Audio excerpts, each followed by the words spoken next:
Le micro est coupé, cher Dévo. On n'entend pas.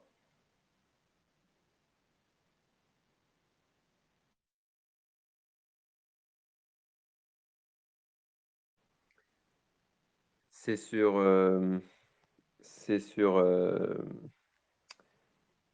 Telegram qu'il faut activer.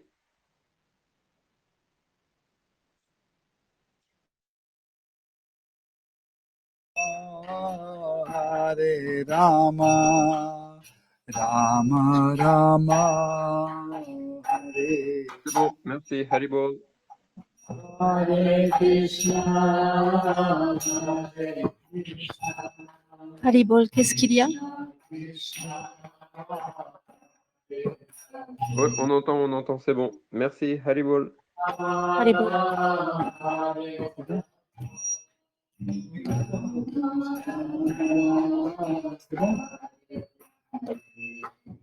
Hare Krishna, Hare Krishna, Krishna Krishna, Hare Hare Rama, Hare Rama, Rama Rama, Hare Hare Krishna, Hare Krishna, Krishna Krishna, Hare Hare Rama, Hare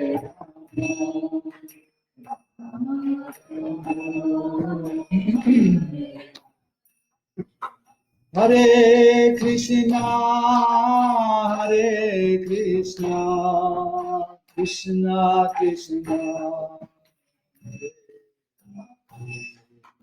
Hare Rama, Hare Rama, Rama Rama,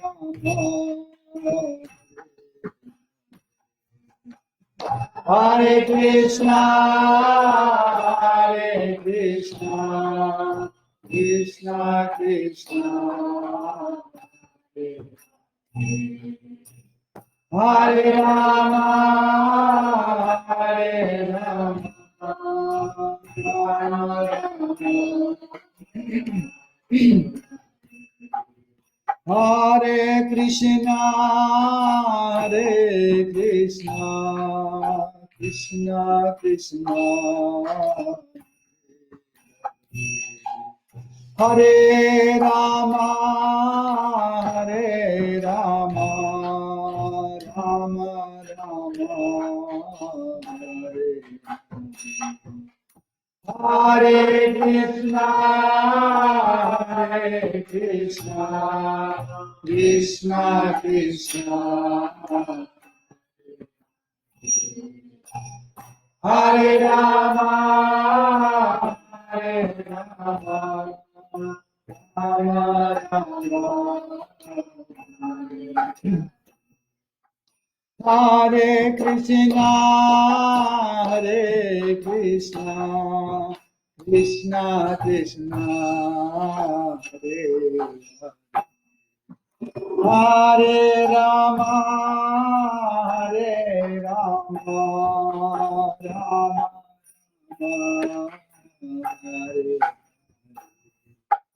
Hare Hare Krishna, Hare Krishna, Krishna Krishna, Hare Rama, Hare Rama,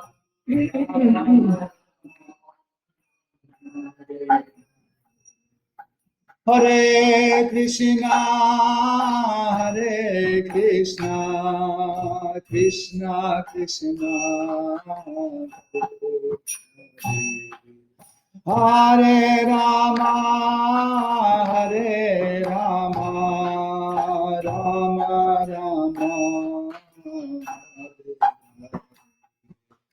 Hare Krishna, Hare Krishna, Krishna Krishna, Hare Rama,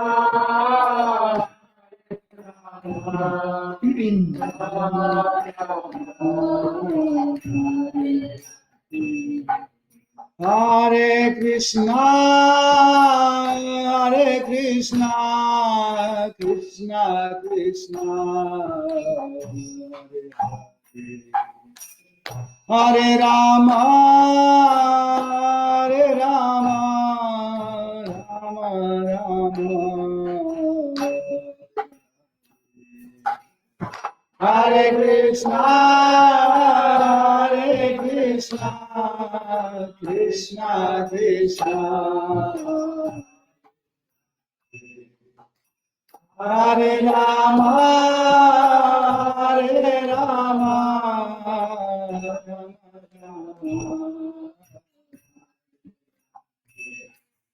Hare Krishna, Hare Krishna, Krishna Krishna,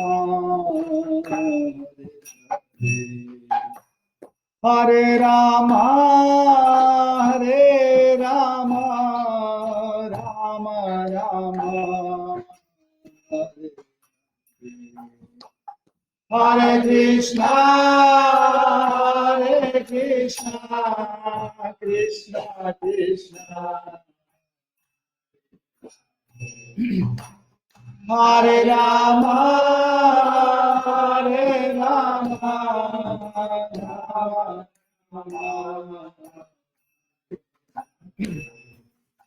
Hare Krishna, Hare Krishna, Krishna Krishna, Hare Hare, Hare Rama, Hare Rama, Rama Rama, Hare Hare,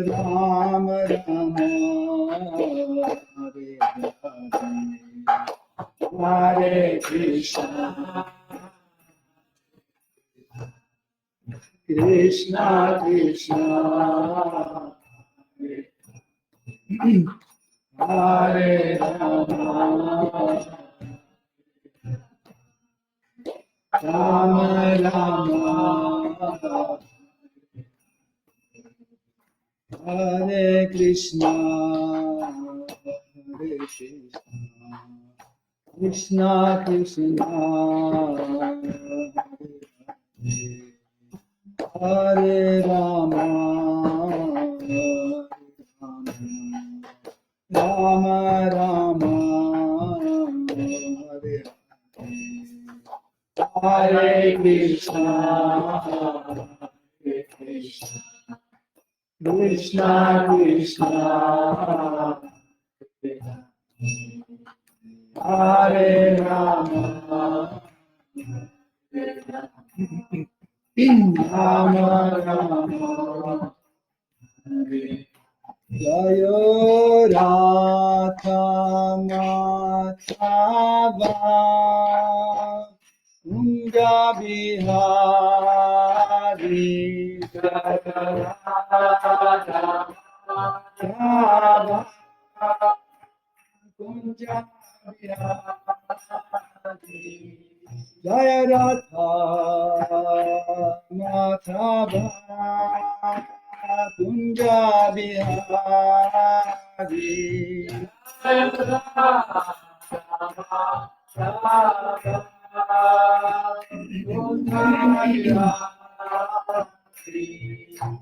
Gopi Jana Balapha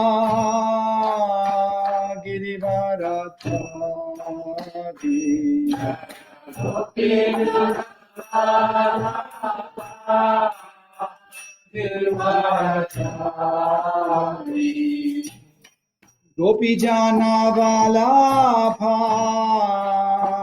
Girivaradhari, Gopi Jana Balapha Girivaradhari, Yasodhanandana Braja Jana Ranjana, Yasodhanandana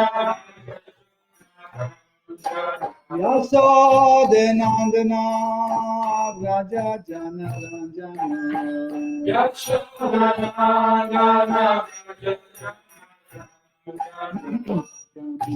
Tira Vanachari Tira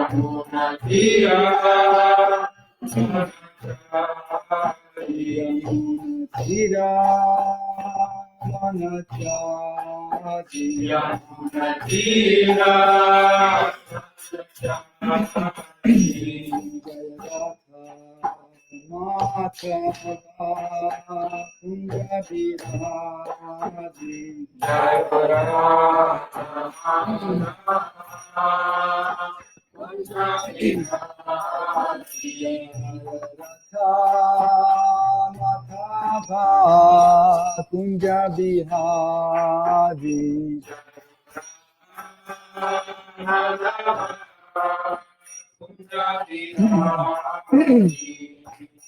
Jai Jai Shri Radha Parashishwara ki Jai Shri Radha Govinda ki Jai Shri Nitai Sachi Sutta Advaita Chandra Gadadhara Shivasadi Gaura Bhakta Vrinda ki Jai Shri Gauranga Nitai Gosai ki Jai Shri Gaura Nitai ki Jai Jai Sitaram Lakshman Hanuman Bharata Shatrudhna Yodha Dham ki Jai Shri Lakshmi Narasimha Prahlad Maharaj Shri Sudarshana Chakra ki Jai Tulsi Maharani Bhakti Devi ki Jai Saraswati Devi ki Jai Shri Guru Parampara ki Jai Shri Prabhupada ki Jai Shri Gurudev ki Jai Toute gloire aux dévots assemblés.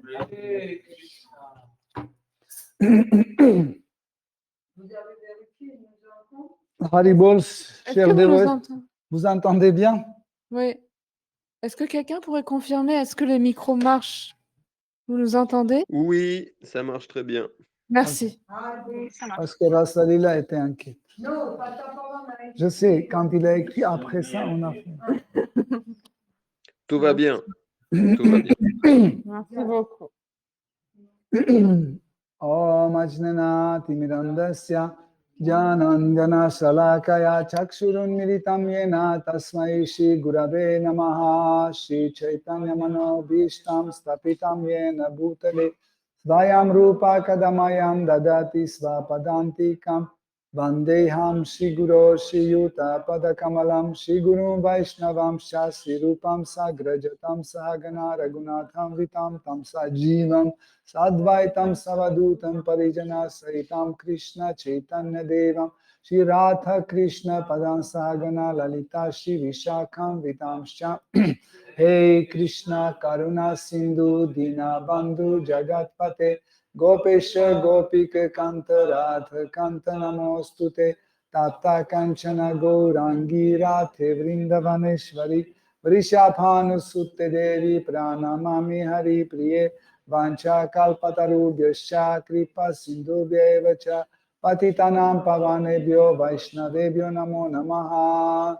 Nama Om Vishnu Padaya Krishna Prishtaya Bhutale Shrimate Bhaktivedanta Swaminiti Namine Namaste Sarasvate Deve Gauravani Pracharine Nirvishesha Shunyavadi Paschatya Deshatarine Jai Shri Krishna Chaitanya Prabhu Nityananda Shri Advaita Gadadhara Shivasadi Gaura Bhakta Vrinda Hare Krishna Krishna Krishna Hare Hare Hare Rama Rama Rama Hare Hare Hare Nama Eva Kevalam Kalo Nasteva Gatiranyataha.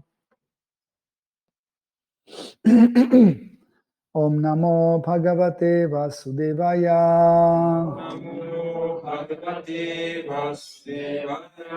Om Namo Bhagavate Vasudevaya.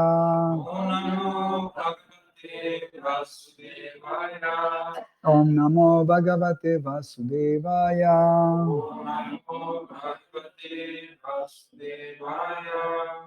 Hare Krishna, chers dévots. Nous continuons notre étude de Srimad Bhagavatam, 5e chant, 5e chapitre, à partir de verset 19.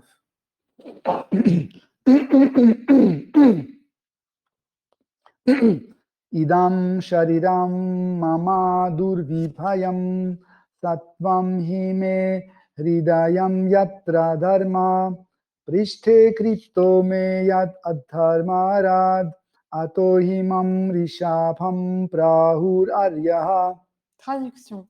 Mon corps spirituel et absolu, Sachit Ananda Vigraha, ressemble en tout point à la forme humaine, mais ce n'est pas un corps matériel. Il est inconcevable. Je ne suis pas contraint par la nature d'accepter un type particulier de corps. C'est de mon plein gré que je choisis la forme sous laquelle j'apparais. Mon cœur est également spirituel et je suis toujours plein de bienveillance envers mes dévots. Aussi peut-on découvrir en mon cœur la voie du service de dévotion destiné au bhakta, alors que j'en ai rejeté l'irreligion, adharma et les activités non dévotionnelles. Elles n'exercent aucun attrait sur moi.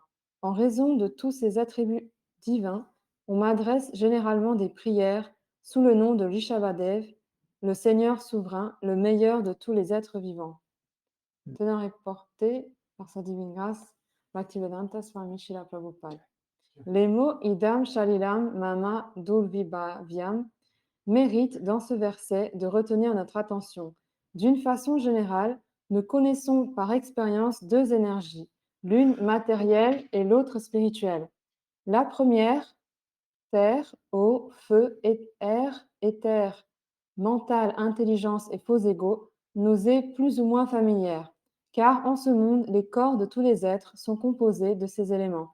À l'intérieur du corps matériel se trouve l'âme spirituelle que nous ne pouvons voir avec nos yeux matériels. Lorsque nous parlons d'un corps fait d'énergie spirituelle, il nous est bien difficile de comprendre comment l'énergie spirituelle peut avoir un corps. On dit, par exemple, que le corps de Rishabhadev est complètement spirituel et un matérialiste aura bien du mal à comprendre cela. Pour lui, un corps entièrement spirituel est quelque chose d'inconcevable. Aussi, lorsque notre expérience immédiate ne nous permet pas de comprendre une chose, nous devons accepter la version des Védas. Comme le déclare la Brahma Samhita, Ishvara Parama Krishna Satit Ananda Vigraha, le Seigneur suprême possède un corps, une forme, mais ce corps n'est pas constitué par des éléments matériels. Il est composé de vie, d'éternité et de félicité spirituelle.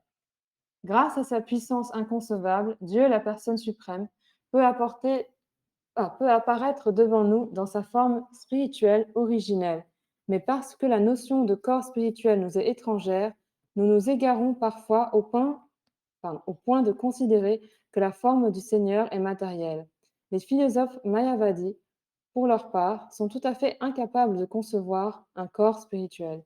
Ils prétendent que l'esprit est toujours impersonnel, et chaque fois qu'ils voient quelque chose de personnel, pour eux, il va de soi que c'est matériel. À ce propos, la Bhagavad Gita déclare « Les sots me dénigrent lorsque, sous la forme humaine, je descends en ce monde. Ils ne savent rien de ma nature spirituelle et absolue, ni de ma suprématie totale. » Les gens sans intelligence croient que le Seigneur suprême revêt un corps composé d'énergie matérielle. Nous pouvons facilement comprendre ce qu'est le corps matériel, mais non pas le corps spirituel. C'est pourquoi Rishabhadev précise Idam Shalilam Mama Dulvibhavyam. Dans le monde spirituel, tous les êtres ont un corps spirituel. Là, il n'existe pas la moindre conception d'existence matérielle. Il n'est question que de donner ou de recevoir. Tout s'y résume en trois mots. Sevya, Seva et Sevaka. Le bénéficiaire du service, le service en lui-même et le serviteur. Ces trois éléments sont complètement spirituels et c'est pourquoi le monde spirituel est appelé absolu. Il ne s'y trouve aucune trace de souillure matérielle. Transcendant lui-même toute conception matérielle, Sri Rishabhadev déclare que le Dharma forme l'essence de son cœur. La Bhagavad Gita 1866 nous donne la définition du Dharma. Sarva Dharmam Parityajya Mamekam Sharanam Vraja. Dans le monde spirituel, chaque être est complètement dédié au Seigneur suprême et se trouve tout entier sur le plan spirituel. Bien qu'on puisse y distinguer le serviteur, celui qui est servi et le service en lui-même, tout y est spirituel et diversifié. Présentement, du fait de notre vision matérielle des choses, tout cela nous est dulbibhavya ou inconcevable. En tant qu'être suprême, le Seigneur est appelé Rishava, le meilleur, ou encore en termes védiques Nityo Nityanam. Nous sommes également spirituels, mais subordonnés au suprême. Krishna, le Seigneur, représente le premier, le plus grand de tous les êtres vivants. C'est précisément là le sens du mot Rishava, le chef ou le suprême, qui désigne l'être souverain ou Dieu là en personne. Comme vous avez vu que nous sommes très chanceux pour avoir ce texte aujourd'hui parce qu'il est extraordinaire. De toute façon, tous les versets de Srimad Bhagavatam sont extraordinaires, mais celui est particulièrement extraordinaire car Sri Rishabhadev part de lui-même, mais il explique en fait sa propre nature.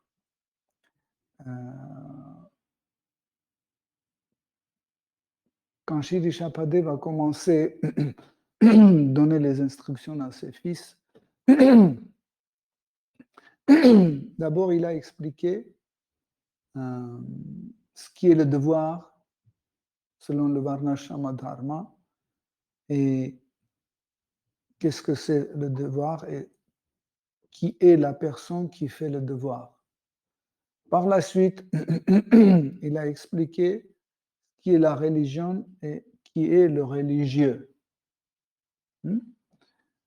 Par la suite, il a expliqué qui est la personne qui a choisi la voie spirituelle et qui est le Bhakta. Il a expliqué qui est le Bhakta. Après avoir expliqué qui est Bhakta, Sri Rishabhadev a expliqué quelles sont les choses qui maintiennent le Bhakti, qui rend plus fort le Bhakti. Par la suite, il a expliqué ce qui sont des choses mauvaises qui retardent le Bhakti, diminuent le Bhakti ou empêchent le Bhakti à progresser. Vous connaissez le livre de Srila Rupa Goswami, le Nectar d'instruction, il suit le même principe. Donc, c'est pour ça que quand un acharya ou un représentant de notre parampara commence sa prédication, absolument, il suit cette même structure. Et nous voyons que Rupa Goswami, il a suivi la même structure de l'enseignement que Sri Rishabhadev a donné dans le Srimad Bhagavatam. Et après, il a expliqué aussi la voie de la libération de ce monde matériel, de libération de tout type de souffrance. Et après, il a dit, donc, vous avez tout compris, mais il faut qu'à un moment, vous le lâchez aussi pour choisir la voie de Bhakti. Là, tout de suite, dans votre esprit est apparue la structure, la construction de la Bhagavad Gita. Vous voyez? En fait, la Bhagavad Gita est plus postérieure par rapport à Srimad Bhagavatam, mais vous voyez, c'est exactement la même structure d'enseignement qui est prise.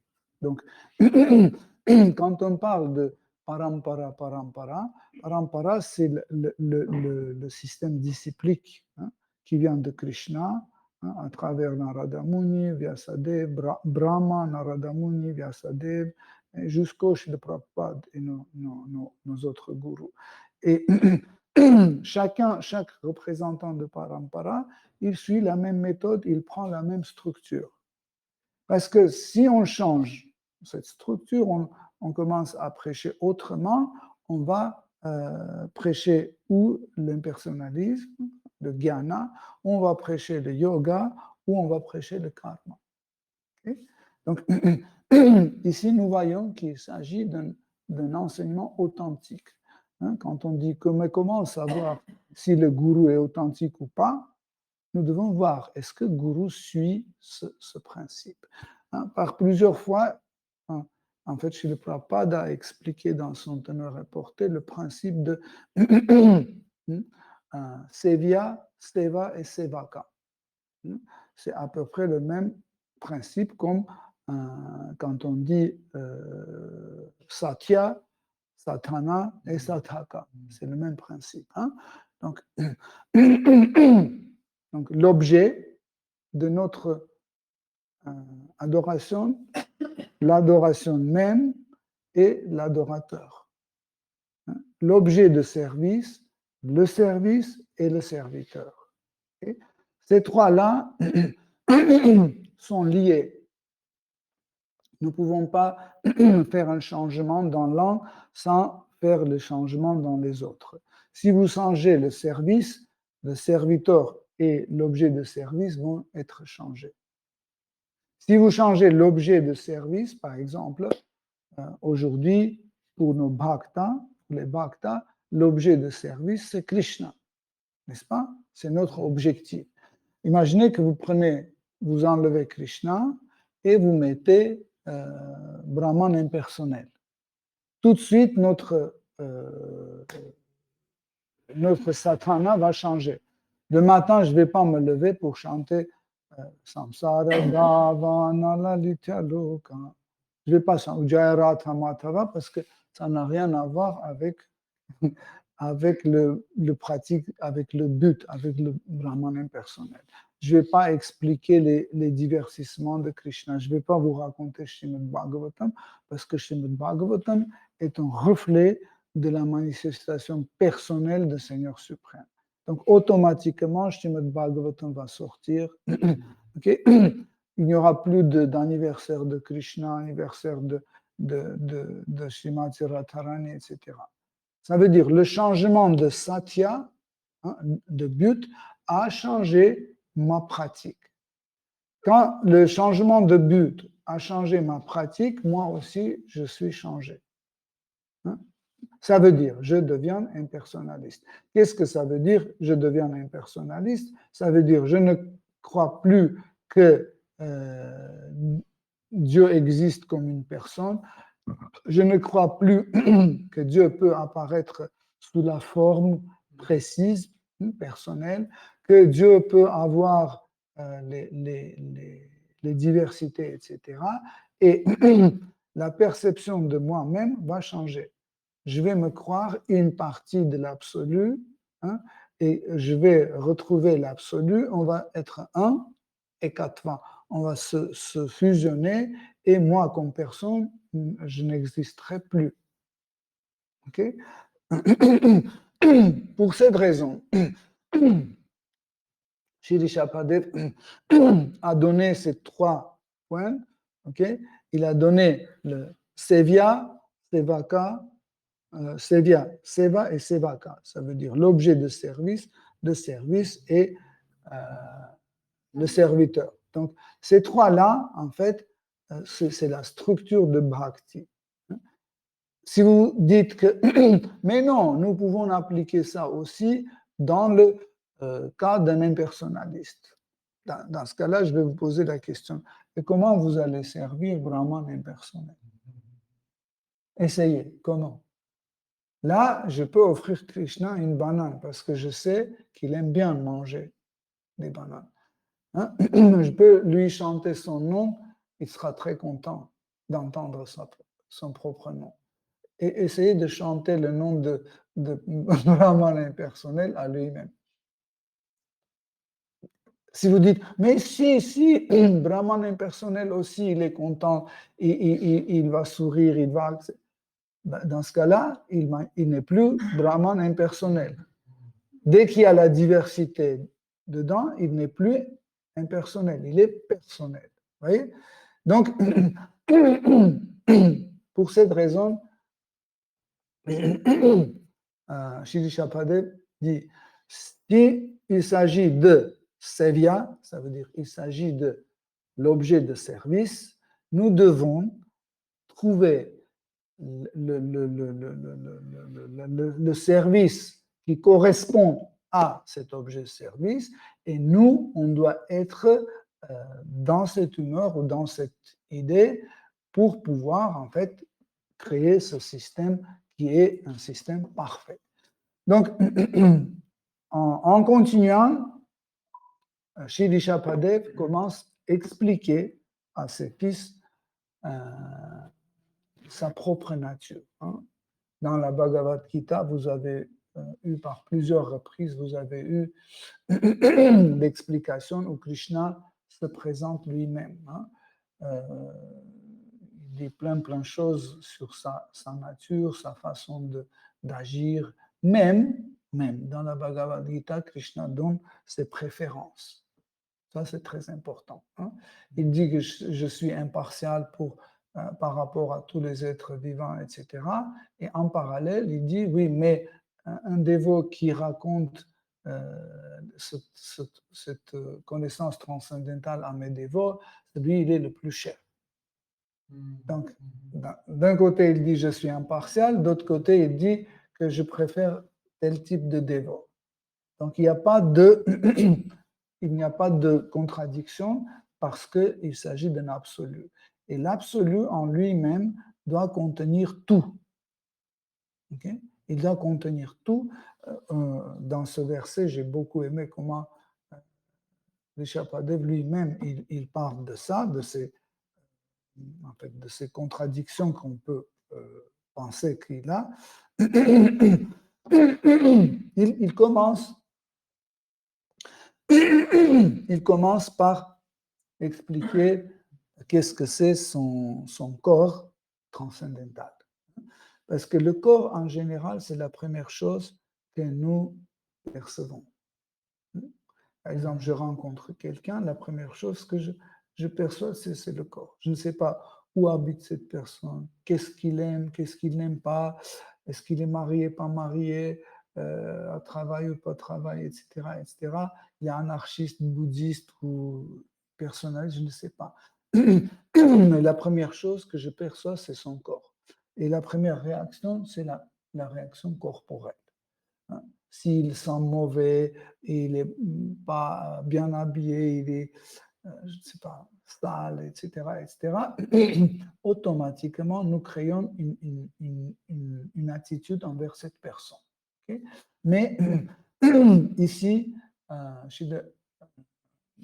chez Rishabhadeva, il dit que mon corps est transcendantal et il est achintya, hein, inconcevable. Pourquoi le corps de Krishna est inconcevable? Il dit qu'il est, même s'il ressemble beaucoup à un corps matériel, il est spirituel. Hein, il n'est pas matériel. Ici, on va essayer de creuser un peu plus pour comprendre que le corps, en fait, est un reflet de notre conscience. C'est une transformation de notre conscience. Donc, ce corps matériel que nous avons dans ce monde matériel, c'est une transformation de notre faux ego. Il suffit d'avoir des petits changements dans notre faux ego, immédiatement, ça agit sur notre corps. Même des choses subtiles. Par exemple, imaginez que je reçois une information et cette information me rend arrogant. Je deviens très arrogant. Et en fait, où l'arrogance elle se manifeste dans mon corps. Même ma tête, je tiens autrement, je regarde les autres comme ça ou comme ça. Pourquoi? Parce qu'en fait, le corps reflète immédiatement l'état d'esprit. Quand je suis énervé, en colère, etc., je ne vais pas parler avec vous comme ça. Je vais crier, je vais jeter ce bouquet, je vais renverser la chaise, etc., parce que je suis en colère. Okay? Donc, en fait, le corps, c'est un moyen de communication entre les êtres vivants. Je communique avec vous parce que vous avez le corps. Vous communiquez avec moi parce que j'ai le corps. Vous communiquez à ces êtres vivants qui font le bouquet, hein, chaque fleur, chaque branche, okay? C'est un être vivant. Je suis en communication avec eux à travers leur corps. Si vous supprimez les corps de cette fleur ou de ces gens-là, la communication devient impossible. Vous voyez? Donc, en fait, le câble, entre guillemets, le câble qui fait la communication entre deux personnes, c'est le corps, hein, qui est expliqué ici comme Sharira. Sharira, c'est la manifestation, hein, comme quelque chose qui se manifeste. Donc, Buddha Sharira, c'est la manifestation de Bouddha. Hein. Keshavadrita Narahari Rupa. Donc, Rupa, c'est la forme qui est Sharira. Ça veut dire la personne s'est transformée, il a pris la forme. Murti, aussi c'est Vigraha, on appelle Vigraha. Tout ça, c'est les synonymes. Sharira, Rupa, Vigraha. Okay? Tout ça, c'est Murti, sont des synonymes. La différence, c'est juste quelle facette, hein, on essaie de souligner. Hein. Donc, Krishna, hein, choisit les moyens de communication tels qu'ils sont à notre niveau. À notre niveau. Parce que si je ne peux pas voir la matière spirituelle, ou il faut que Krishna me donne les yeux qui me permettent de voir l'énergie spirituelle, ou c'est lui qui fait un pas envers moi, il prend la forme de Murti en utilisant les matières qui sont perceptibles pour moi. Aujourd'hui, la matière qui est perceptible pour moi, c'est la terre, le feu, l'eau, l'espace et l'air. Je peux les percevoir, ces cinq-là. C'est facile. Donc, il a dit, OK. Donc, il prend la forme de Murti. Donc, ici, vous voyez Jagannath derrière moi. Donc, il est là. Donc, il est là. Il utilise ce corps comme un moyen de communication. Ouais, c'est extraordinaire. Hein? Par exemple, hier, avec Rasalila, on a regardé les photos de notre petite fille. Hein? C'est quoi? C'est des petits pixels. Okay? Donc, en fait, mais on était tellement heureux. On voyait notre petite fille Lila, on était très contents, on souriait, on avait plein d'émotions, etc. Et pourtant, c'est juste un téléphone. Mais elle était dans cette image. Ça aussi, c'est Sharira. C'est un corps. Okay? Et à travers ce corps, nous établissons les communications. Okay? Dans le monde spirituel, le principe est le même. Comment on peut établir une communication avec Krishna si on est sans corps et que Krishna est sans corps aussi? Vous pouvez bien sûr poser la question, et dans le Brahma Jyoti, dans le Brahman impersonnel, alors comment on communique si on n'a pas de corps? On communique seulement sur un bhava.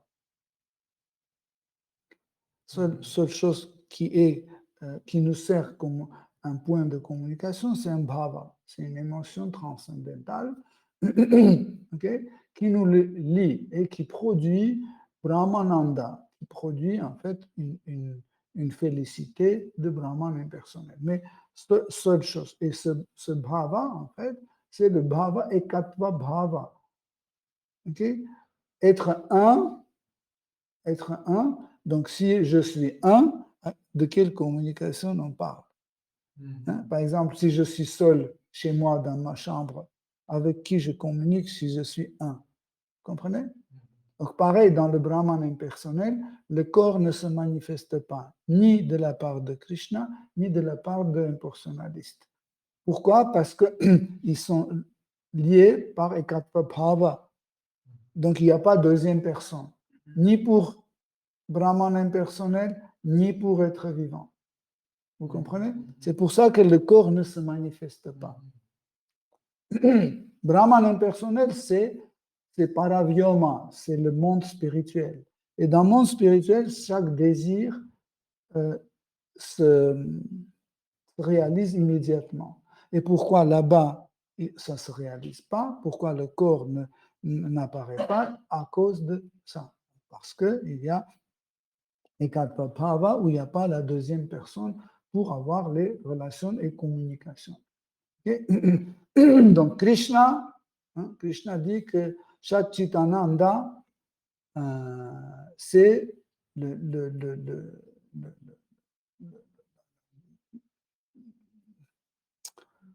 la qualité en fait de corps de Krishna. Qu'est-ce que ça veut dire? C'est que son corps est éternel.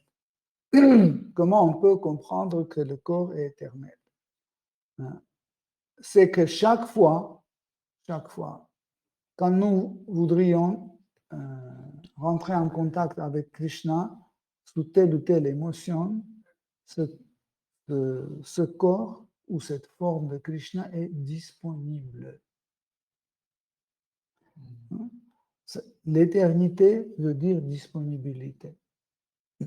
Okay? Il est toujours, par exemple, la forme de Jagannath est toujours disponible. Et pourtant, regardez ce qui est extraordinaire, et pourtant, cette forme, c'est une forme assez précise. La forme de Jagannath, c'est Krishna dans l'état d'extase.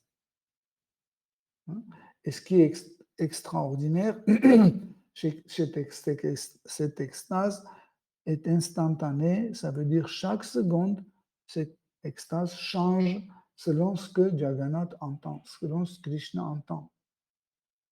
Vous voyez? Qu'est-ce qu'il écoute? Il écoute les Vraja Lila. Il écoute les divertissements qu'il est passé à Vraj. Okay? Et toutes ces histoires lui rendent extatique.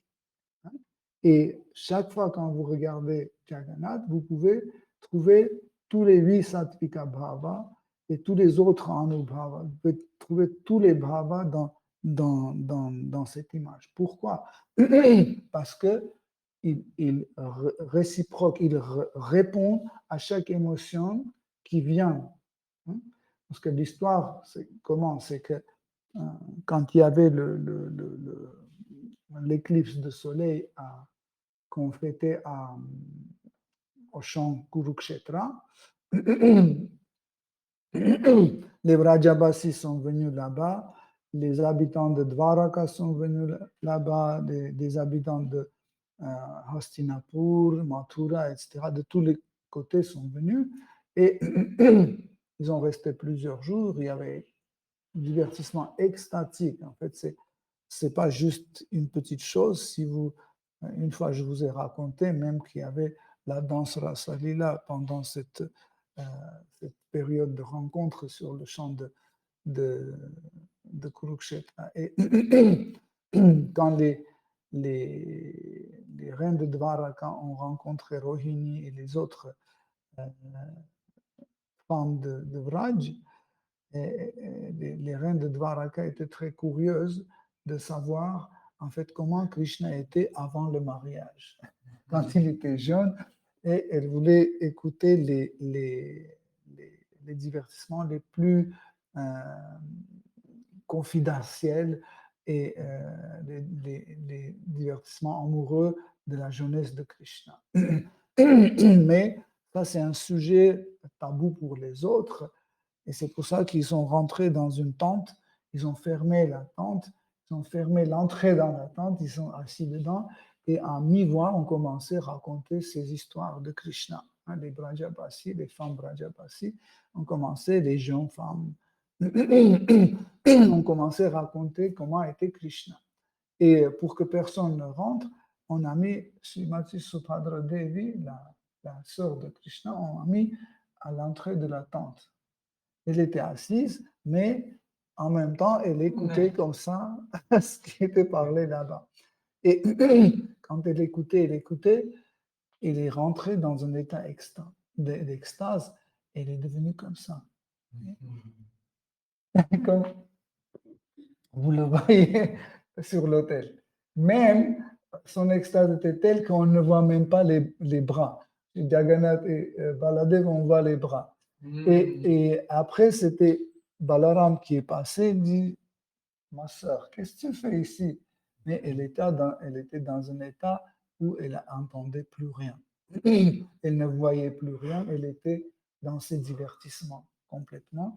Et mais qu'est-ce qu'elle écoute? Et il a tendu son oreille pour écouter. Il a commencé à écouter et automatiquement, il est rentré dans le même extase. Et puis Krishna qui est passé et il a vu, il a dit, mais qu'est-ce qu'il écoute tous les deux? Il a écouté et lui-même, il est rentré dans le même extase. Et dans cette position que vous voyez, les trois, ils étaient devant l'entrée de cette tente comme ça. Et vous imaginez l'histoire qui est racontée, une autre, après il y a une autre, il y a une autre.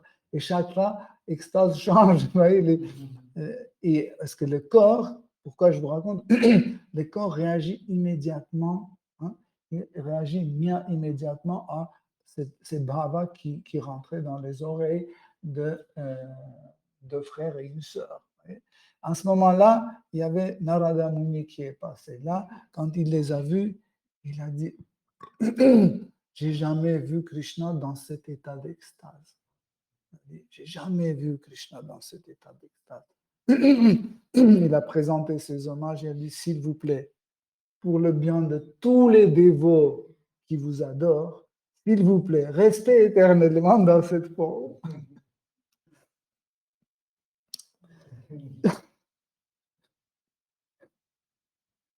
Excusez-moi. Et en fait, plus tard, Indradyumna Maharaj, qui, qui était un grand roi, hein, qui régnait à Jagannath Puri, hein, à cette époque-là, c'était Nilachala. Et vous connaissez l'histoire, hein, comment c'était après, qu'il il a cherché une murti à adorer, pour adorer, et Krishna est venu, je ne vais pas raconter toute l'histoire, il est venu, il a fait, Vishvakarma a fait sortir ces images, en fait, dans l'état d'extase. En réalité, chaque forme de Krishna, c'est une forme d'extase. Hein.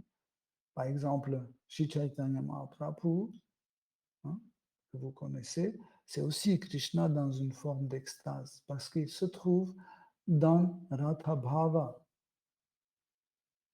dans l'émotion de Radha, de Srimati Radharani. Il est dans l'émotion de Radha Bhava. Et qu'est-ce que ça veut dire? C'est pour ça que son corps a réagi et il est devenu clair. Il n'est pas foncé. Hein? Krishna qui est presque noir, du coup il devient comme du beurre, la couleur de beurre, vous imaginez? Donc, c'est quoi qui a changé cette couleur? C'est Radha Bhava, c'est une émotion, forte émotion, et c'est un état d'extase. Hein? C'est comme ça. Nous ne pensons jamais, mais Krishna est tellement miséricordieux que sur l'autel, il nous partage ses extases. Hein. Par exemple, quand vous voyez Gaur-Nitai comme ça, c'est pas juste dire, ah oui, c'est Murti Gaur-Nitai, mais est-ce que vous vous posez la question, c'est quoi? Pourquoi ils ont comme ça? Parce qu'ils sont dans l'état d'extase de Harinam Sankirtan, c'est un extase. Krishna n'est pas un radin, il montre, il partage ses extases. Hein. Vous voyez? Donc, c'est incroyable. Et en fait, chaque forme est disponible toujours.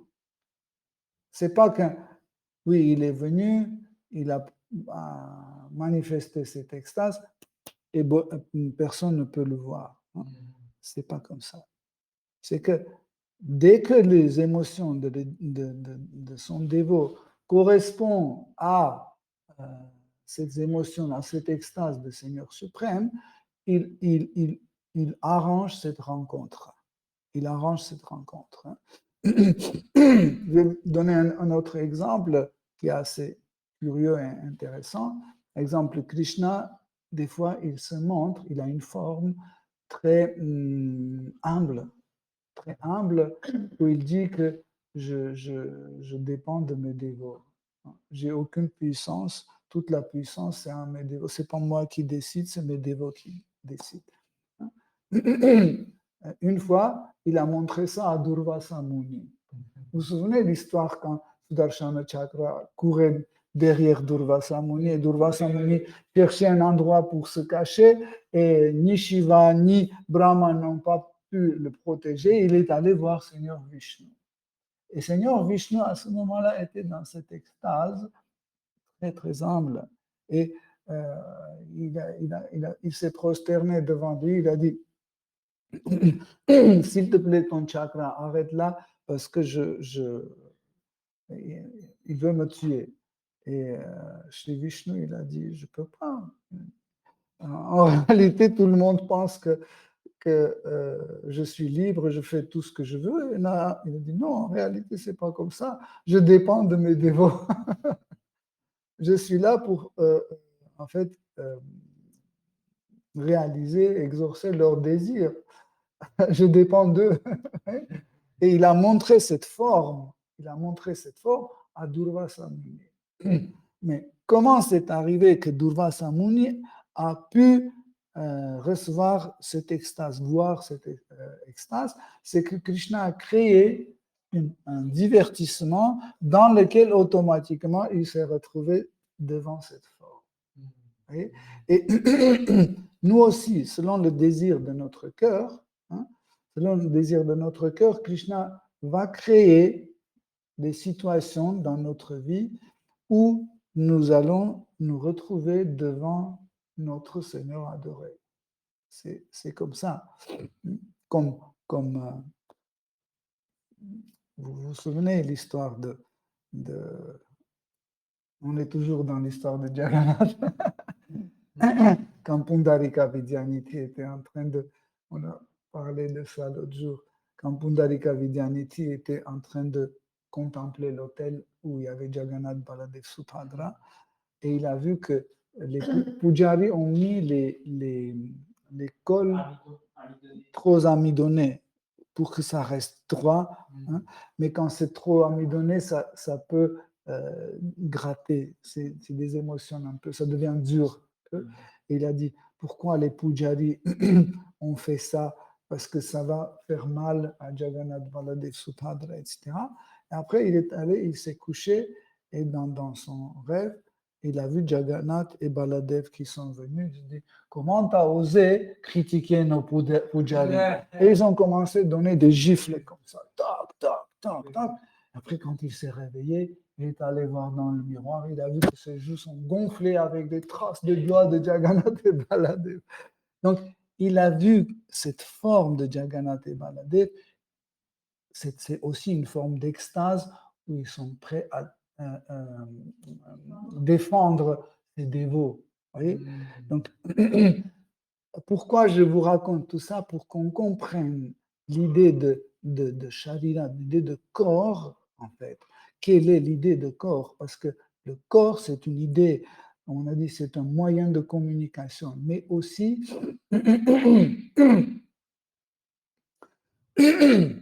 en fait, le corps aussi, c'est un moyen de la perception de soi. Hein? Par exemple, si je veux savoir qui je suis, par exemple, quand une femme veut savoir elle est belle ou elle n'est pas belle, qu'est-ce qu'elle fait? Elle va regarder dans le miroir, n'est-ce pas? À travers son corps. Parce que c'est son corps dans la perception de soi. Hein? Par exemple, si je veux savoir si je suis fort ou pas fort, je soulève les trucs lourds, je constate, ok, je suis fort ou je suis faible. Et donc le corps sert pour la perception de soi. Est-ce que pour Krishna, le corps est aussi une façon d'avoir une perception de soi? En fait, c'est comme ça. C'est que la perception de soi, pour Krishna, fait le corps. Vous comprenez? Donc, exactement. Exactement de la même façon, tous les corps spirituels dans le monde spirituel, tous les corps spirituels ont le même principe. Okay? Donc, la perception de soi manifeste le corps. Okay? Par exemple, Mère Yashoda elle se perçoit comme la maman de Krishna et automatiquement, elle prend les formes qui correspondent à cette fonction, vous voyez, à ce divertissement. Okay? C'est pour ça que quand on lit dans la Bhagavad Gita, Krishna ne dit pas vous êtes mère ou père, non, il dit vous êtes une petite particule de moi. Hein? L'âme, c'est une petite parcelle de moi, etc., etc. Mais après, quand elle commence à manifester sa nature, sa perception de soi, là, le corps se manifeste. Et avec ce corps, l'être vivant rentre dans les communications avec les autres êtres vivants et avec Krishna. Et comme ça, il participe au divertissement de Krishna. Parce que si vous n'avez pas de corps, vous n'allez pas participer au divertissement de Krishna. Le corps peut avoir une forme différente. Mais, par exemple, ça peut être corps humain, végétal, minéral. On peut avoir, comme corps, on peut avoir une odeur. Hein. Par exemple, l'odeur de jasmin, c'est une forme d'un être vivant. C'est aussi un corps. L'humidité, c'est aussi quelqu'un. Ce n'est pas un phénomène de nature, c'est quelqu'un. Le froid, c'est quelqu'un. Hein. Par exemple, Radha et Krishna sont ensemble, mais ils se sont un peu engueulés. Je sais pas, le mot littéraire, c'est comment? Disputés, voilà. Ils se sont disputés et ils sont loin l'un de l'autre, comme ça. Ils ne savent pas. Et ils sont un peu désolés aussi pour être disputés. Ils ne voulaient pas, mais comment faire un pas pour revenir, pour encore rétablir la paix, etc. Ils ne savent pas. Et à ce moment-là, un serviteur, comme le froid, il arrive. Il arrive et il commence à faire froid. Il fait, ouais, il fait froid quand même. Hein. Et Krishna dit, ne t'inquiète pas, il enlève son tchadar, il met sur elle. Ouais. Comment ça change, vous voyez? C'est un dévot et il a fait son service. Donc, le son hein, peut être la couleur, c'est une forme d'un dévot aussi. Il y a plein, différentes formes. Et toutes ces formes, en fait, sont éternelles et, comme on a dit, ils sont toujours disponibles. C'est pour ça on dit Sach ou Sat. On dit des fois Sat, des fois Sach. Ça veut dire ils sont éternels. Deuxième, c'est Chit. Chit, hein, quand Krishna dit que mon corps est Chit Ananda, Chit, c'est que le corps est conscient. Il est complètement conscient. Qu'est-ce que ça veut dire? Le corps est conscient. En fait, le monde spirituel, il est composé de Chit Shakti. Chaque chose est composée de Chit Shakti. Le sucre est de Chit Shakti, le corps d'un homme, d'un chien, d'un nuage, même le corps de Krishna est manifesté à travers le Chit Shakti. Donc le Chit Shakti, c'est une matière, entre guillemets. Matière ne veut pas dire matériel. Hein. Matière, c'est une substance. Hein. Chit Shakti, c'est une substance parfaite qui nous permet de pouvoir jouer, manifester notre corps, jouer les divertissements, etc. Et Chit, c'est une forme originelle de la conscience. Ça veut dire, je suis conscient que Krishna est mon ami. Je suis conscient que Krishna est conscient que je suis son ami. Je suis conscient qu'il y a le bruit. Je suis conscient que la vie est éternelle. Je suis conscient que Krishna est le plus beau. Je suis conscient que telle ou telle chose. Donc, toute cette, en fait, chose-là qu'on a dit, ce chit, est contenu dans le corps. Le corps hein, lui-même, hein, quand il est formé, je parle de corps spirituel, hein, quand il est formé, quand il est manifesté, il peut subir les modifications selon les extases, comme on a donné l'extase de Sri Krishna. Hein. On a donné l'exemple de l'extase de Krishna, donc il peut subir des différentes modifications. Et ces modifications sont liées à Chit Shakti, à l'énergie de la conscience. C'est la conscience qui modifie le corps. On a donné plusieurs exemples. Hein.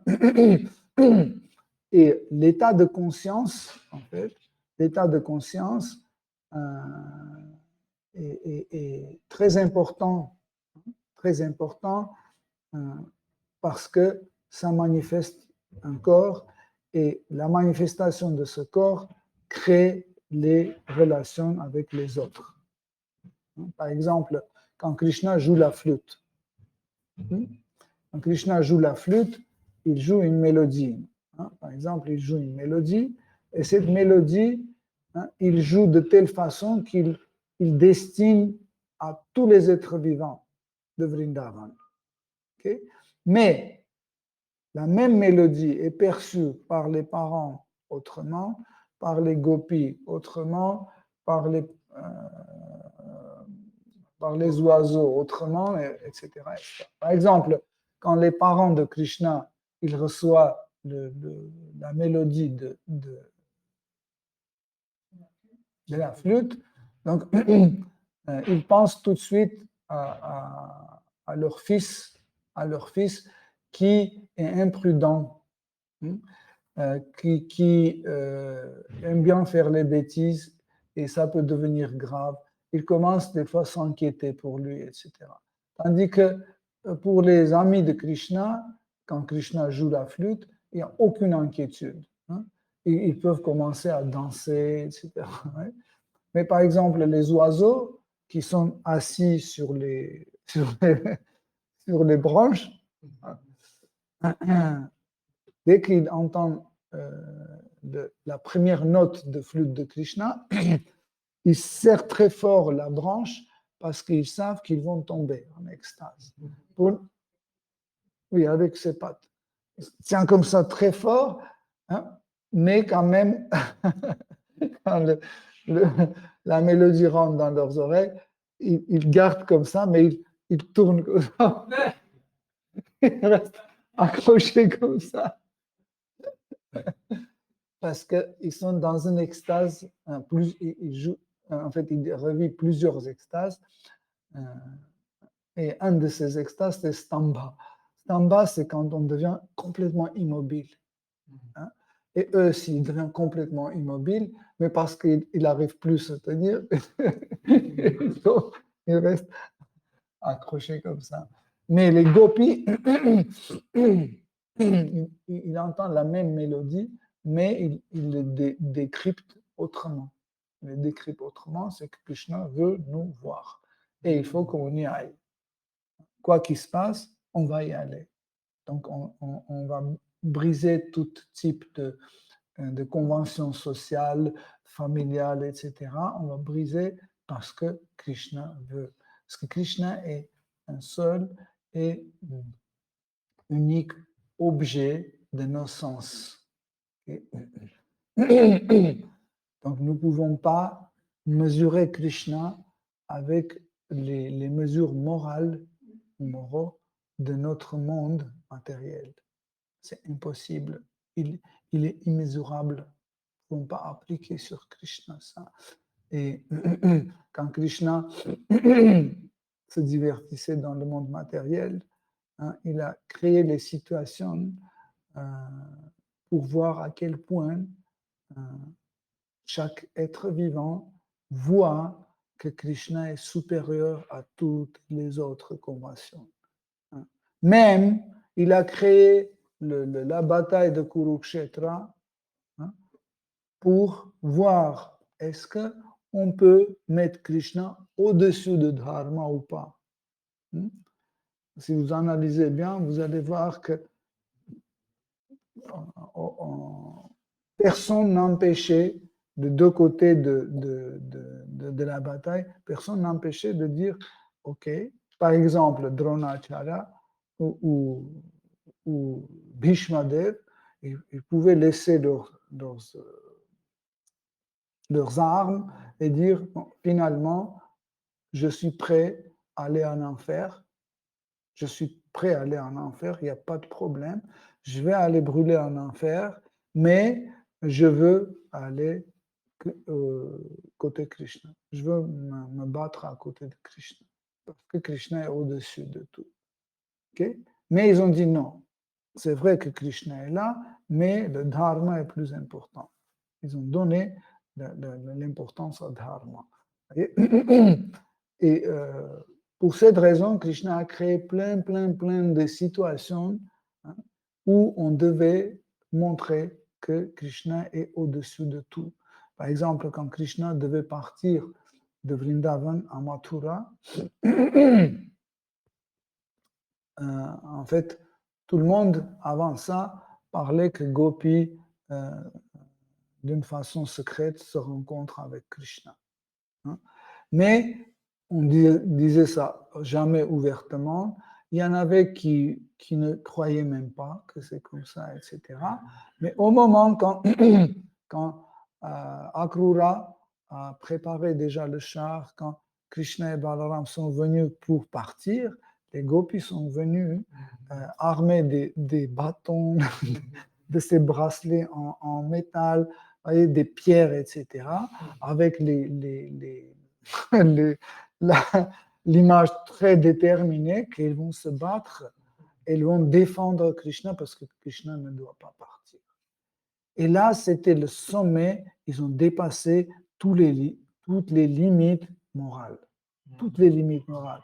Vous imaginez Krishna qui part et une femme mariée vient dire non, Krishna, je ne te laisserai pas partir. Vous imaginez à quel point c'est scandaleux. Bon, c'est bon. Vous comprenez à quel point c'est scandaleux. Du coup, dans cet épisode, tout le monde a confirmé que, en fait, Krishna est l'amant des gopis. Donc, et à partir de ce moment-là, quand Krishna est parti à ce moment-là, quand Krishna est parti, tout le monde savait que maintenant, il n'y a rien à cacher. Okay? Mais ils ont dit que on ne revient plus dans notre famille. Donc, elles sont allées vivre dans la forêt jusqu'à que Krishna retourne. Okay? Après, quand Krishna est retourné, hein, il a désillusionné tout le monde. Il a même invité Subhadra, qui est la manifestation de Mahamaya et de Yogamaya. Elle est venue et elle a dit qu'en fait, tous ces maris, enfants des gopis, en fait, c'est une illusion que j'ai créée moi-même. Ouais. Et tout le monde était, oh, et nous, on pensait que les gopis sont immorales, etc. Elle dit, non. Oui.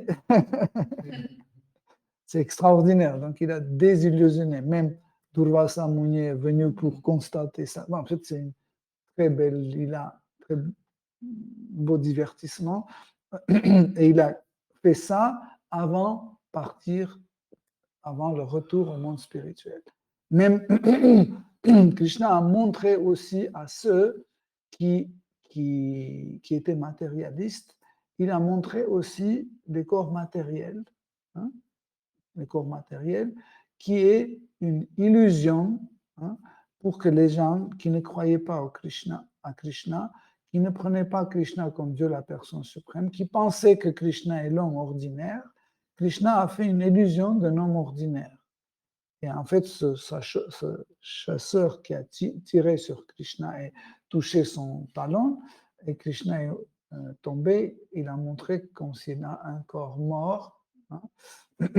Et les Yadavas aussi, quand ils se sont battus, ils ont s'entretués, etc. Et même Balaram, il a quitté son corps. On a mis les corps sur le feu et ça commençait à brûler. Mais les mêmes personnages, en même temps, simultanément, à Vrindavan, ils se transformaient, ils prenaient leur rupa, leur forme de monde spirituel pour monter sur un char énorme pour retourner à Goloka Vrindavan. Il n'y avait pas le corps spirituel parce qu'on dit Non, Krishna, les formes. Je dis, ils reprenaient les formes originelles, pas les corps, mais les formes originelles. c'est pas la forme originelle. Non, parce que, par exemple, dans le monde spirituel, tu n'as pas des vieux. Tu comprends? Tu n'as pas des vieux. Et Krishna, Krishna n'est pas vieux non plus. Oui, Krishna, oui, il est le même parce qu'il ne change pas. Il est le satya. Il est le but. Il ne change pas. Les autres qui changent. Il reprenait les formes originelles. Okay? Donc, il y a une autre nuance aussi à comprendre. On parle de corps spirituel, mais aussi on parle de corps sanctifié. Ce n'est pas la même chose. Okay? Donc, par exemple, le corps de Srila Prabhupada, souvent les dévots parlent, c'est de corps spirituel. C'est au niveau de terminologie, c'est incorrect. Hein? Nous, c'est sanctifié. Okay? Ça veut dire, ou on peut dire spiritualisé. Okay?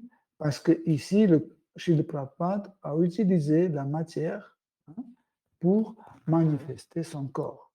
Mais cette matière, il a montré pour rentrer dans la communication avec nous, avec les autres êtres vivants. Okay? Mais pourquoi on dit que son corps était sanctifié? Parce que son cœur, ses poumons, son pancréas, ses muscles, ses yeux, ses oreilles, toutes les parties de son corps étaient engagées dans le bhakti, dans le service dévotionnel. C'est pour ça qu'il est sanctifié. Okay? Celui qui utilise les parties de son corps, les membres de son corps pour la gratification des sens, son corps est matériel. Okay? Ou les deux sont faits de la matière. Mais l'un est matériel, l'autre est sanctifié. Et prasad, par exemple, quand on offre des oranges, des bananes, etc., okay, il devient sanctifié. Mais c'est la même matière. Une banane qui n'est pas offerte à Krishna et une banane qui est offerte à Krishna, okay, ils sont de même matière. Mais l'un est sanctifié, ça veut dire n'est plus matériel. Matériel, ça veut dire qu'il porte quelque chose qui nous lie à bhukti, à gratification des sens. Ça, c'est matériel. Qui nous lie à Krishna, c'est sanctifié ou spirituel.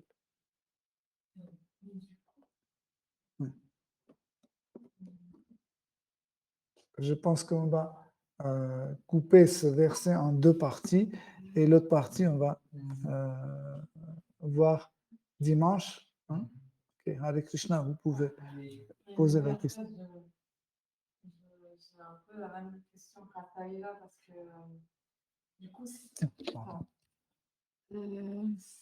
du coup, j'ai pas bien compris parce que les associés de Krishna, quand Krishna faisait ses divertissements sur la terre, donc Krishna, lui, son corps c'était toujours son corps spirituel. Voilà, par contre, ses associés, eux, ils avaient entre guillemets pris un corps matériel. Est-ce que je sais pas, et du coup, quand là vous dites quand ils devaient partir, quand ce divertissement était terminé, là, vous avez dit, ils reprennent leur forme originelle. Mais du coup, comment ça veut dire En fait, est-ce que le corps, j'ai c'était un compris. corps sanctifié?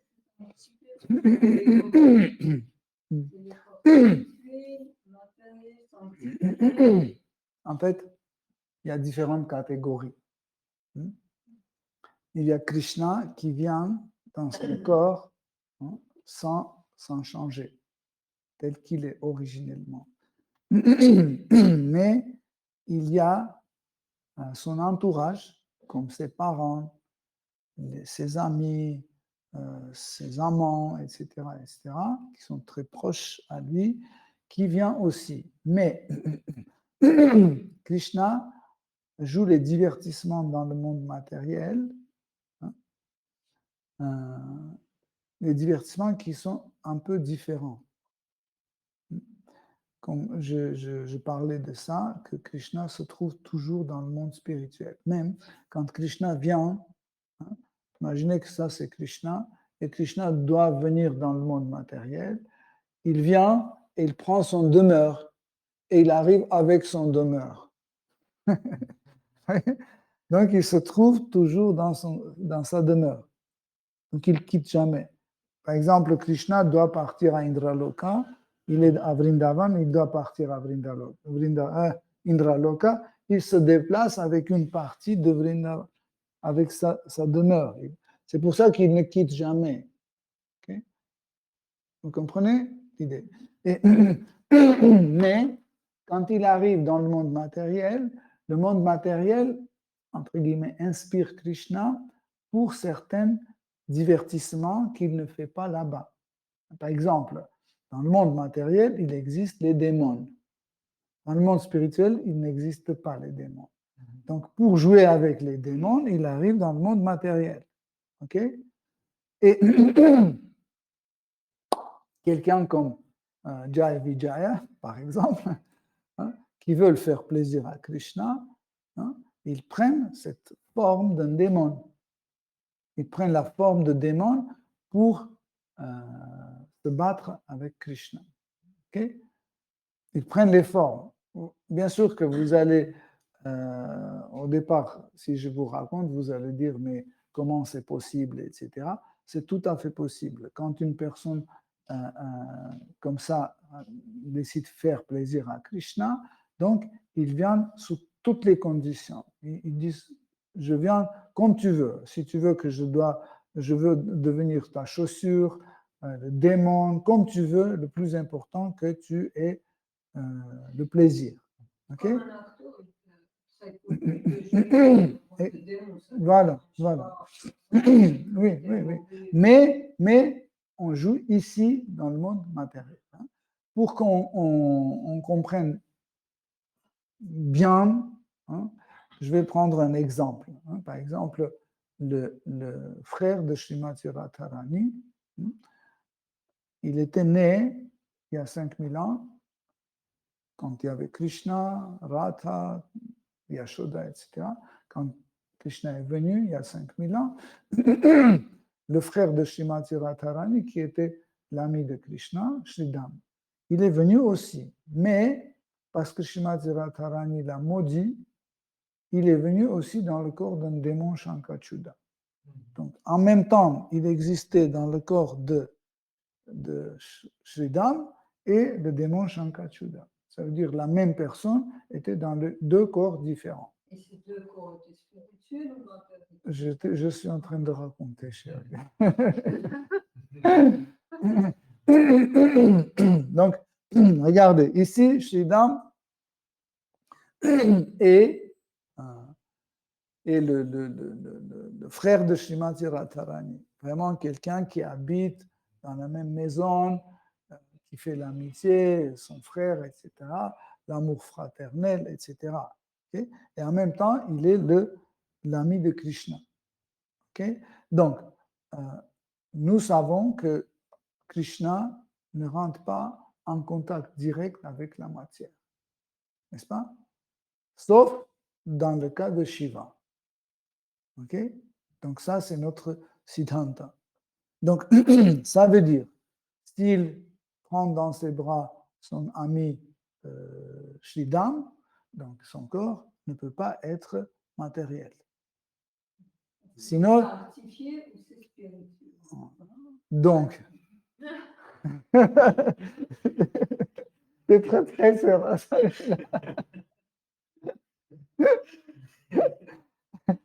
Ok, donc, dans le cas de divertissement de ce genre-là, ils sont le corps spirituel. En fait, nous, on a peur de vraiment, pas on a peur, mais c'est qu'on n'arrive pas à comprendre que l'énergie spirituelle et l'énergie matérielle, c'est la même énergie. C'est exactement la même énergie, sauf que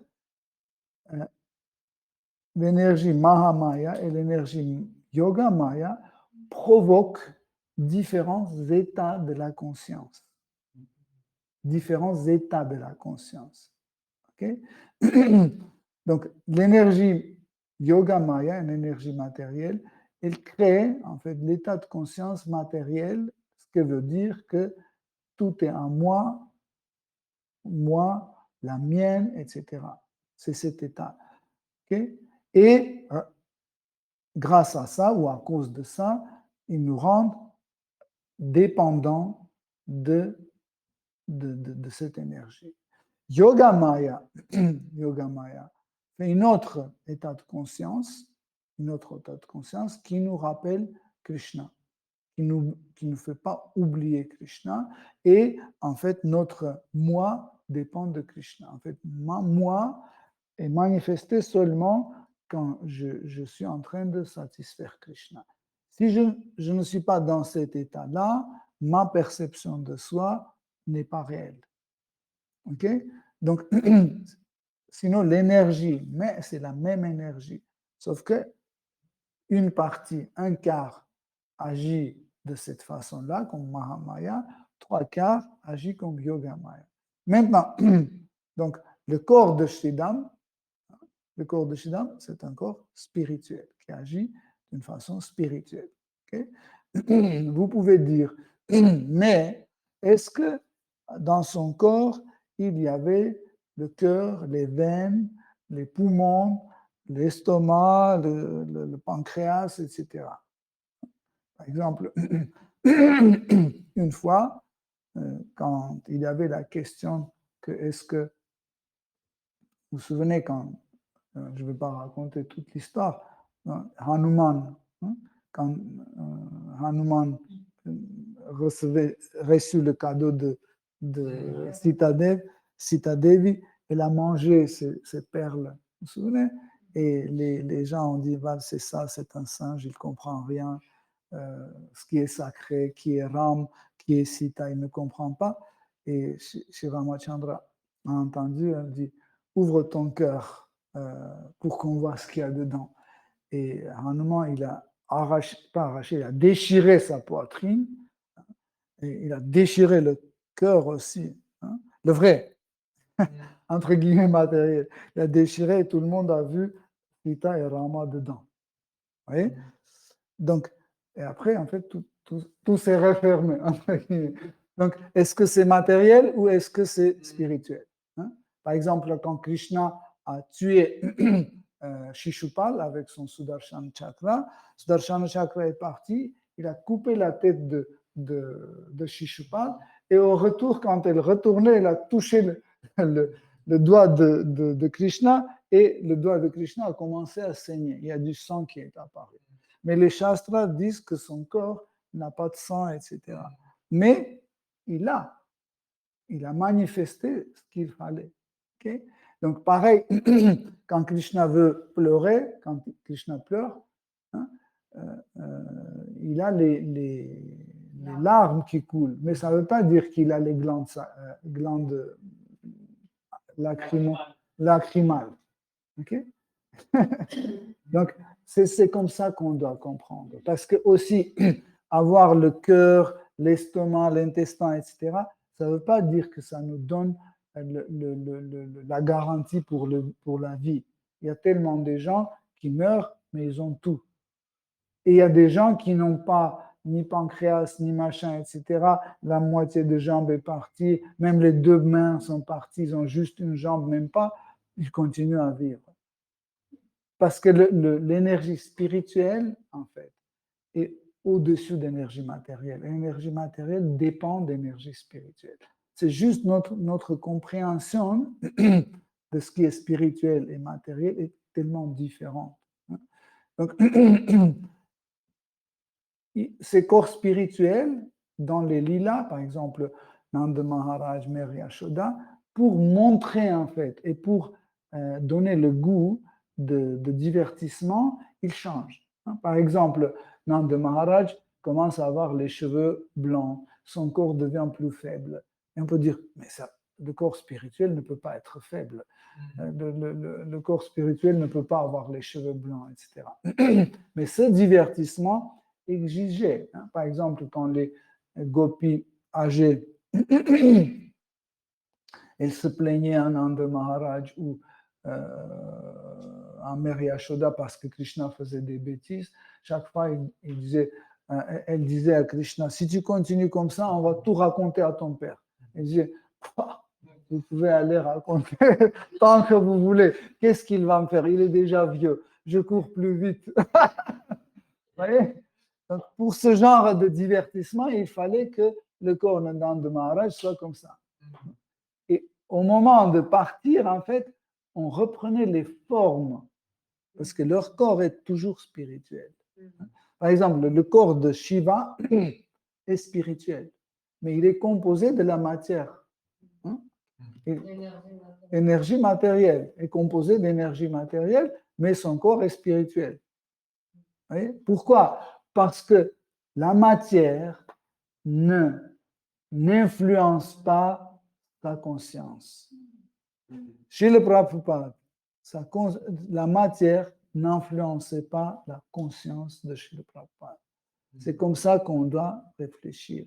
Okay? Okay? C'est comme si, vu qu'ils avaient une conscience très élevée, très évoluée, ils ont réussi à créer des qualités un peu surhumaines. Tu peux aller plus simple, Chandrajan. Plus simple, c'est que celui qui est complètement dans le processus de Bhakti Yoga, il est sous l'influence de Yoga Maya. Donc Yoga Maya prend le relais. En fait, le corps matériel reste à la propriété de ce monde matériel, mais quand Yoga Maya dit non, on va faire comme ça et comme ça, l'énergie matérielle obéit. Elle obéit parce que l'énergie matérielle est aussi une dévote de Krishna, elle est une dévote pure de Krishna, mais son rôle est comme ça pour créer un environnement pour certains types de divertissement de Krishna. Bon, elle a beaucoup d'autres fonctions aussi.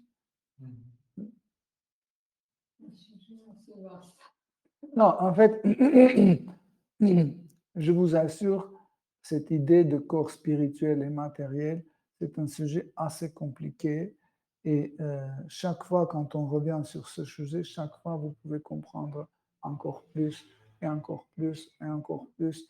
Mais à éviter la compréhension que ça, c'est matériel et spirituel, c'est ce qu'on ne peut pas toucher. Non. En fait, regardez, par exemple, le Srimad Bhagavatam. Il est fait de la matière, mais montrer quelque chose de matériel dedans. Est-ce qu'il y a quelque chose de matériel dans le Srimad Bhagavatam? Montrez-moi. Il n'y a pas. Mais elle est faite de matière. Mais il n'y a rien de matériel dedans. Vous comprenez? Même, je crois qu'ensemble, quand on regarde, tu sais, l'histoire de Gurdjieff, dans le je crois, dans le verset ou dans les commentaires, où il disait le corps de Gurdjieff est matériel. Donc, pourtant, Krishna était très proche avec elle, mais ce n'est pas la même chose que Srimati Radharani. C'est à tel point qu'en fait, Kubja, c'est une des ratis une des Shringara Rati comme exemple d'une des types de relations conjugales. Parce qu'il y a différents types de relations conjugales, et le cas de Kubja, c'est une des formes de Shringara Rasa, de la relation conjugale.